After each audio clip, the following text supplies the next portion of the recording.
स्वर्गीय मदन मोहन लोहिया सांस्कृतिक मंच आयोजित 3 दिवसांच्या संगीत महोत्सवाची सांगता झाली। या निमित्ताने अजरामर अशा गीत रामायणाचा कार्यक्रम सादर झाला।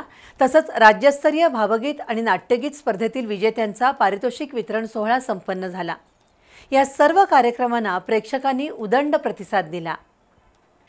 दी न्यू एज्युकेशन सोसायटी संचलित संगीत महोत्सवाअंतर्गत राज्यस्तरीय भावगीत आणि नाट्यगीत स्पर्धेचंही आयोजन करण्यात आलं होतं। त्यातील विजेत्यांना रोख बक्षीस, स्मृतिचिन्ह आणि प्रमाणपत्र देऊन गौरवण्यात आलं। समारंभाच्या प्रमुख पाहुण्या श्रीमंत सुहासिनी देवी घाटगे, संस्थेचे अध्यक्ष पद्माकर सप्रे, मदन मोहन लोहिया सांस्कृतिक मंडळाचे अध्यक्ष विनोद कुमार लोहिया, नियामक मंडळाचे सदस्य नितीन वाडीकर, नेमचंद संघवी, उत्कर्षा पाटील, सचिव प्राचार्य प्रभाकर हेरवाडे, सहसचिव प्राचार्य एस चव्हाण, डॉक्टर शीतल धर्माधिकारी, प्राध्यापक सतीश कुलकर्णी यांच्या हस्ते विजेत्यांना बक्षिसं देण्यात आली। त्यानंतर स्वरसंगाती या कार्यक्रमाअंतर्गत गीतरामायणाचा कार्यक्रम सादर झाला।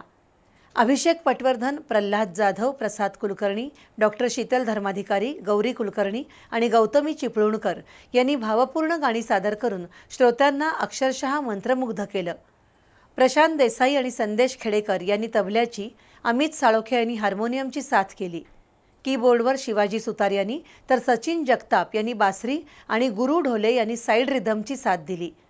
कार्यक्रमाचं निवेदन मनीष आपटे यांनी केलं। गीतरामायण कार्यक्रमाला कोल्हापूरच्या रसिकांनी उदंड प्रतिसाद दिला।